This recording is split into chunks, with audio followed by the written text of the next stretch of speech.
ఎప్పుడు ఒకేలాంటి దోసలు తిని బోర్ కొట్టిందా? అయితే ఒక్కసారి ఎర్రకారం దోస ట్రై చేయండి. చాలా బాగుంటుంది. మళ్ళీ మళ్ళీ అదే కావాలంటారు. దీనికోసం ముందుగా ఒక మిక్సీ జార్లో 6-7 ఎండుమిరపకాయలు, ఒక పెద్ద టమాటాని కట్ చేసి వేసుకోవాలి. అలాగే ఒక పెద్ద ఉల్లిపాయను కూడా కట్ చేసి వేసుకొని ఇందులోనే 5 పొట్టు తీసిన వెల్లుల్లి రెబ్బలు, అలాగే 1 టీ స్పూన్ వరకు జీలకర్ర, కొద్దిగా చింతపండు, కొద్దిగా ఉప్పు, అలాగే కొద్దిగా వాటర్ వేసి మొత్తం కూడా మెత్తటి పేస్ట్ లాగా గ్రైండ్ చేసి పక్కన పెట్టుకోవాలి. ఇప్పుడు ఒక కడాయిలో కొద్దిగా ఆయిల్ వేసుకొని ఇలా గ్రైండ్ చేసుకున్న పేస్ట్ మొత్తాన్ని కూడా వేసుకొని లో ఫ్లేమ్ లో బాగా వేయించుకోవాలి. ఆయిల్ అనేది పైకి తేలేంత వరకు వేయించుకున్న తర్వాత ఇప్పుడు స్టవ్ ఆఫ్ చేసి పక్కన పెట్టుకోవాలి. ఇప్పుడు స్టవ్ మీద ఒక పెనం పెట్టి పెనం అనేది కాస్త వేడైన తర్వాత దీనిపైన దోస బ్యాటర్ ని వేసుకొని దోస బ్యాటర్ మొత్తం స్ప్రెడ్ చేసుకొని దీనిపైన కొద్దిగా ఆయిల్ అయితే వేసుకోవాలి. ఇలా మొత్తం ఆయిల్ వేసుకున్న తర్వాత మనం ముందుగా రెడీ చేసుకున్న బ్యాటర్ ను కొద్దిగా వేసి మొత్తం కూడా స్ప్రెడ్ చేసుకోవాలి.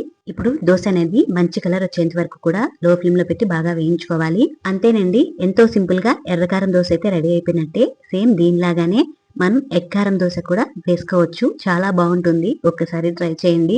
ఈ ఎర్రకారం చట్నీ ఒకటి ఉంటే చాలు, ఇంకే చట్నీలు కూడా అవసరం లేదు, అంత బాగుంటుంది. ప్రతిసారి ప్లెయిన్ దోశలు కాకుండా ఇలా ఒక్కసారి ట్రై చేయండి, చాలా బాగుంటుంది. వీడియో నచ్చితే లైక్ చేయండి.